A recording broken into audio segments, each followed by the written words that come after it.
Saludos una vez más. Estamos contentos de volver a encontrarnos a través de la palabra de Dios, crecer, conocer mejor al Señor Jesucristo. Ese es el anhelo más profundo y constante de todo verdadero cristiano. Quiere conocer a Cristo.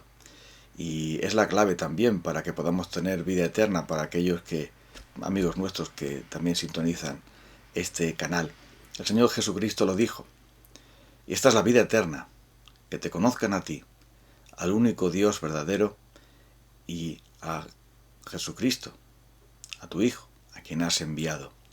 Así que conocerle de un modo experimental, de un modo salvador, de un modo redentor, de una manera directa, pues es la clave para tener la vida eterna y disfrutar de ella desde este momento y ya para siempre, aunque haya que pasar por el trámite de la muerte, el tránsito de la muerte. En Hebreos capítulo 2, versículo 14, se nos habla del Señor Jesucristo de una manera realmente admirable. Se dice en el versículo 14, por tanto, ya que ellos, es decir, nosotros, somos carne y hueso, Él también compartió esa naturaleza humana para anular mediante la muerte al que tiene el dominio de la muerte, es decir, al diablo, y librar a todos los que por el temor a la muerte estaban sometidos a esclavitud durante toda la vida.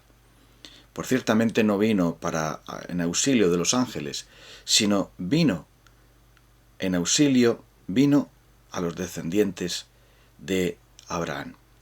Por eso era preciso que en todo se asemejara a sus hermanos, para ser sumo sacerdote fiel y misericordioso al servicio de Dios, a fin de expiar los pecados del pueblo. Por haber sufrido él mismo la tentación, puede socorrer a los que son tentados. El libro de Hebreos, que es una gran joya que el Señor nos ha dado, nos demuestra que en Cristo estamos totalmente completos. Estamos totalmente cubiertos de toda necesidad. Ya no hay, por lo tanto, templo, ya no hay sacerdocio, ya no hay mediadores, ya no hay sacrificios, ya no hay nada más que hacer porque todo está cubierto en Cristo y todo lo tenemos completo en Él. De tal modo que aún nuestras necesidades más importantes, ser socorridos en la tentación, nuestras necesidades más profundas, ser liberados del temor de la muerte, nuestras necesidades cruciales como el perdón de nuestros pecados, un perdón completo, un perdón que limpie nuestras conciencias, un perdón que realmente nos abra las puertas del cielo para siempre. Todo eso está cubierto y previsto en la persona y la obra de nuestro Señor Jesucristo.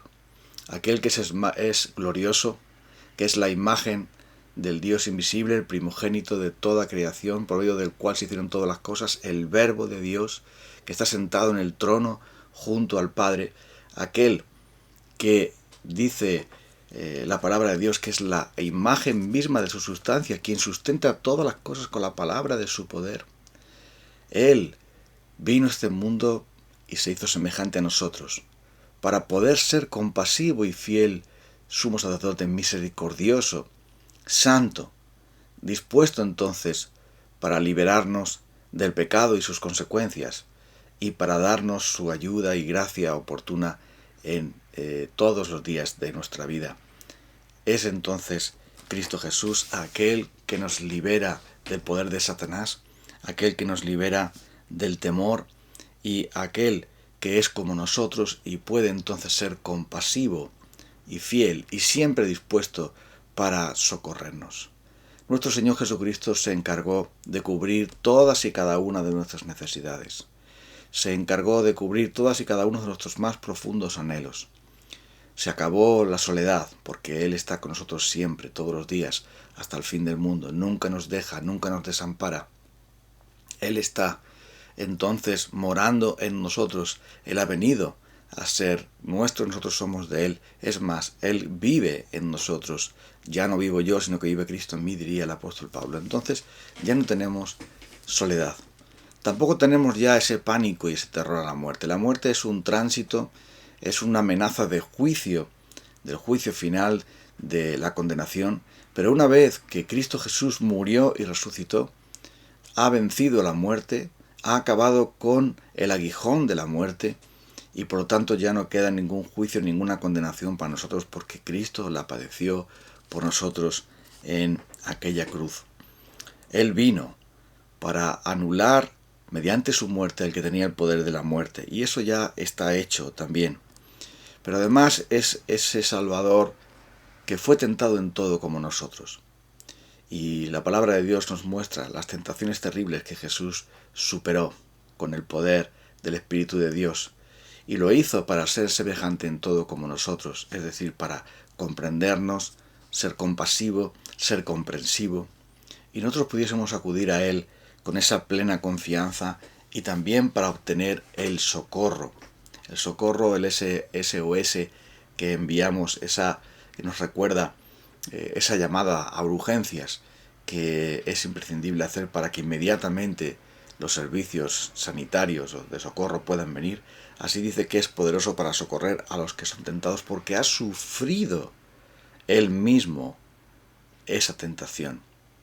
Entonces, nuestro Señor Jesucristo es nuestro Señor, nuestro sumo sacerdote fiel, nuestro Salvador, es el vencedor de todos nuestros males, miserias, temores, y es aquel entonces en el cual nosotros podemos descansar y confiar completamente. Así que cuando el libro de Hebreos dice esto, empieza en esta introducción acerca de quién es el Señor Jesucristo, después va a ir desarrollando mucho más, muestra claramente que ya no es necesario toda la parafernalia religiosa en la que querían permanecer muchos. Querían seguir sacrificando corderos cuando ya con un solo sacrificio ha hecho perfectos para siempre a los que está santificando. Es decir, a nosotros, por un solo sacrificio ya ha quitado del medio el pecado, limpiado nuestras conciencias y nos ha salvado eternamente. Por lo tanto, ya no hay necesidad de mayor sacrificio, ni de ningún otro sacrificio, ni ninguna repetición, porque de una vez y para siempre, con un solo sacrificio, lo ha hecho todo. Tampoco había necesidad de acudir al templo para pedir los favores de Dios y presentar ofrendas, porque la ofrenda nuestra es Cristo Jesús, y nuestros sacrificios ahora son espirituales, de alabanza, fruto de labios que confiese su nombre, servicio y amor al prójimo, y eso ya está, el sacrificio que Dios requería, las ofrendas que Dios requerían, la justicia, la obediencia que Dios requiere de su santa ley, ya ha sido cumplida en Cristo, y ahora nosotros estamos disfrutando de ese nuevo pacto en el que Dios escribe su ley en nuestros corazones y le conocemos, y por la fe recibimos y disfrutamos ya de las bendiciones de ese nuevo pacto que Cristo selló con su muerte, confirmó con su resurrección y que proclamó a través del pan y el vino en aquella última cena, en aquella Pascua. Entonces el Señor Jesucristo es realmente quien cubre todas nuestras necesidades y ya por lo tanto el templo queda obsoleto y no es necesario para nada. Los sacrificios tampoco son necesarios. Una clase especial de sacerdocio, como se mencionaba ahí, que pudiese ministrar sacrificios, que pudiese enseñar al pueblo, etc. Todo eso se ha acabado. Todos esos ministerios han terminado. Porque ya en Cristo está todo completo, todo preparado, todo cerrado, todo ya dispuesto para nosotros. Y por eso, como Dios lo ha dispuesto así, el libro de Hebreos nos presenta al Señor Jesucristo de una manera tan sumamente preciosa para nosotros. Si somos acusados por nuestras conciencias por tener obras muertas, en nosotros obras que conducen a la muerte, Él las purifica con su sangre. Mucho más que la sangre de los machos cabríos, de los toros, de los corderos, es la sangre preciosa de Cristo que nos limpia de todo mal y que al limpiarnos de todo pecado ya quita para siempre la conciencia del pecado y nos da esa paz y ese gozo perfectos.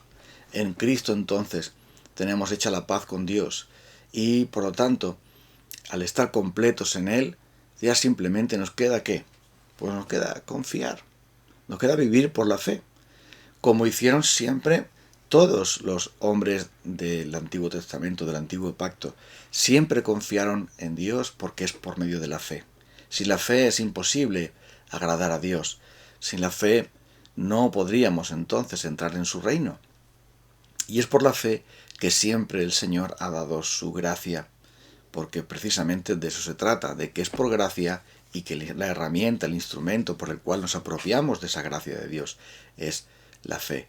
La fe, que es la certeza de lo que se espera, la convicción de lo que no se ve, esa fe que nos da el poder de afrontar cualquier dificultad, en la confianza de que es fiel el que ha prometido y que siempre cumple con su palabra, porque dio una promesa que fue certificada después con un juramento.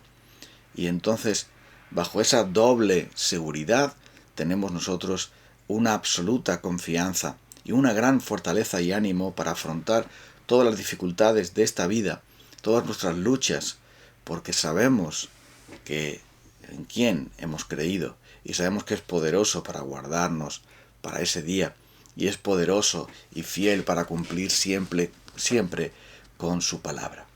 Por lo tanto, aquellos que, desviándose de la gracia, entran otra vez en el camino de la autosalvación, volviendo a querer cumplir los mandamientos que nunca pueden quitarnos el pecado, a cumplir los mandamientos que siempre nos condenan, porque es maldito todo aquel que no obedece todos los requerimientos, todos los mandamientos de la ley, no solamente algunos, todos ellos. Entonces la ley no nos puede de ninguna manera salvar a causa de nuestros pecados. La ley no puede perdonar nuestros pecados por completo, porque para eso hacían falta los sacrificios que la ley demandaba, pero no hacían falta esos sacrificios perfectos hechos, y no hay ningún sacrificio perfecto sino solo el del Señor Jesucristo, hecho una y otra vez, una vez para siempre, para acabar con los mismos sacrificios que una y otra vez se repetían más y más y que nunca podían quitar el pecado. Cristo, nuestro Señor, ha establecido ese nuevo pacto, lo ha asegurado, y por lo tanto ya únicamente nos queda apropiarnos de él y disfrutar de él. Porque esto es algo que a veces se olvida, que a veces no nos damos cuenta. Creemos que el cristianismo es un conjunto de deberes, normas, requerimientos, un concurso, sí iba a decir, de reglas en el que tenemos que exigirnos mucho a cada uno de nosotros si queremos hacer las cosas bien. Pero qué cosa tan triste es esto. Qué cosa tan triste es pensar que la fe cristiana es el conjunto de reglas, normas, principios, negaciones de uno mismo que hay que hacer y otras muchas cosas. No, ser cristiano es muchísimo más. Realmente no es eso. Ser cristiano es disfrutar de una comunión perfecta con Cristo, obtener de Él el socorro, venir a Él confiadamente para hallar gracia, con conciencias purificadas, con cuerpos lavados con agua pura, que ya lo tuvimos cuando fuimos bautizados, venir a Él, a ese trono de gracia, sabiendo que vamos a ser siempre bien recibidos, porque en Cristo Jesús todo lo que teníamos de malo ya ha desaparecido. Y aun aunque somos pecadores, como Cristo murió por nosotros, ya no tenemos ningún temor, podemos acudir confiadamente. Y de eso va a ser cristiano, es deleitarnos, disfrutar del nuevo pacto que ya se ha firmado y ratificado, y que vamos camino a disfrutar de todo lo que Dios nos ha preparado y provisto en nuestro Señor Jesucristo. Por eso ser cristiano es disfrutar de la obediencia, porque como es por amor, ningún mandamiento suyo es gravoso para nosotros, porque es el amor el que nos impulsa, es el deseo de agradar a Dios, es el deseo de complacerle, y tenemos como consecuencia la bendición del Señor por hacer eso también, que Él nos ha prometido. Entonces, ser cristiano es vivir en comunión con Cristo, en la libertad suya, en el gozo suyo, en la plenitud suya. Y si estás viendo la fe cristiana entonces como no hagas esto, no hagas lo otro, esto sí debes hacerlo, lo otro no, cuidado con aquí, cuidado por allá, exigiéndote a ti mismo que cumplir ciertos requisitos, entonces estás perdiendo de vista lo que es vital. Lo que es vital para ti y para mí es que vivamos una vida de alabanza, de adoración, una vida de comunión con Cristo, de gratitud a Él, una vida de contemplarle a Él en su hermosura y gloria, lo que Él ha hecho por nosotros. Y esto nos transformará de tal modo que podremos cumplir lo que dice Jesús: si me amáis, guardad mis mandamientos. Todo aquel que me ama, guarda mis mandamientos. Porque no se puede guardar los mandamientos del Señor. No lo vamos a hacer perfectamente, eso es evidente, lo sabemos por la Escritura, pero si le amamos, guardaremos sus mandamientos, viviremos con Él, en comunión con Él, y gozaremos de aquel que es poderoso para socorrer a los que son tentados, aquel que es fiel y misericordioso, aquel que vino del cielo para salvar a los hijos de Abraham, haciéndose de carne y hueso como nosotros, y librarnos de la muerte, y librarnos del maligno, llevarnos consigo a su gloria. Vamos entonces a orar a Él para darle gracias por ello. Señor Jesucristo, no tenemos palabras para explicar, ni tampoco palabras para expresar lo que tú y quién eres tú. Simplemente podemos utilizar los términos de tus escrituras para decir que eres excelentísimamente maravilloso, precioso, glorioso, grandioso, bello. Gracias por quien eres, gracias por lo que has hecho, y gracias, Padre, por enviarnos a un Salvador tan perfecto y glorioso en Cristo Jesús. Gracias, Espíritu Santo, por revelarnos por medio de tus escrituras que ya nos queda disfrutar y deleitarnos en ti, aunque a veces el camino se haga duro y difícil. Por tu amor y por tu gracia, por tu unción, querido Espíritu Santo, podremos entonces amar a nuestro Señor Jesucristo y guardar sus mandamientos con plenitud de gozo, sabiendo que Él nunca nos va a faltar. Gracias por todo. Ayúdanos a agradarle hoy, en el nombre de Cristo. Amén. Bueno, nos encontramos el próximo día. Un abrazo.